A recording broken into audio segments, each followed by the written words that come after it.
All right, so it was Uncle Leo and Uncle Sid. Uncle Sid. So, and Sid was in Japan, in New Guinea. Leo Yes. was in Germany, and your dad was 4F. Right, and So- Uncle Leo was in Germany. Right. So your dad's the middle brother, but he can't fight, and then he's got these two other brothers. Your dad's a science guy. These are the big Bruiser brothers. Well, they weren't big. My dad, well, you know, when you get older, you shrink. But he was probably, at the best, 5'8", and Leo was maybe 5'9", and Sid was about 5'10" and a half, about your height. Okay. So, but your dad always had asthma. Your dad always had Yes. bad health. In fact, he came to Phoenix in the mid-30s, and he came with he had a motorcycle. He built a motorcycle. He built a motorcycle, and Of course he did. he just built it. He just made a motorcycle, and he and Sid, the younger brother, came out to Phoenix. He was like, my dad was 17 or 16, and he was like 14 and a half, and he came out to Phoenix and rode all through Arizona. By themselves? Wait, by themselves? Yeah, I've got a 19... They left Chicago at 17. I've got a 1935 book, a diary that shows he wrote about that. I've got that. If you want to read it, you can read it. Oh, that would be amazing. Yeah, he's got that. And then he started coming here every year in the 30s because of his asthma. And his brothers went to war. And then he got married, and he came out here in 42, and he wanted to live. Mom had a miscarriage here in 43. But then they had the war going on, the brother's gone. He was always the one helping my dad with the bakery, and it bothered his asthma.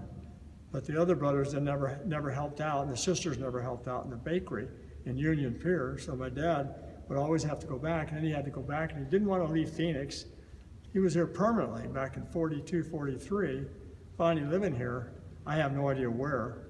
And then he went back, and then finally got married, and then he finally said enough is enough, and he came out here in 44.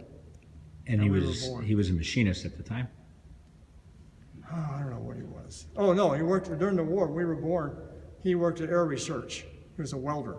He was a during the welder. war. Welder. He was a welder during the war. No wonder I like him. And then he worked was a for welder first. Bill Smith. Then he was a draftsman. Then he- Right away, right after the war, he was a draftsman for Bill Smith on 12th Street in Camelback. Bill Smith, the fabricator?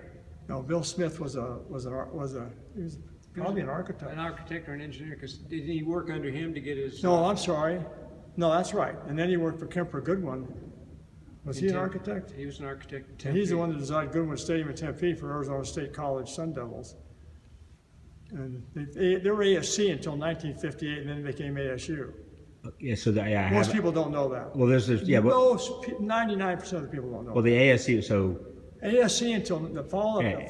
there was and then Arizona State Teachers College, ASTC. No, that before was before way ASC. before that. Right. Yeah. But when they moved in 58, they built the new stadium, and then it became called Cush Stadium later. Frank Cush was our coach in 58, but in 1958 is when the first year of the fall of 58, when Arizona State College at Tempe became Arizona State University.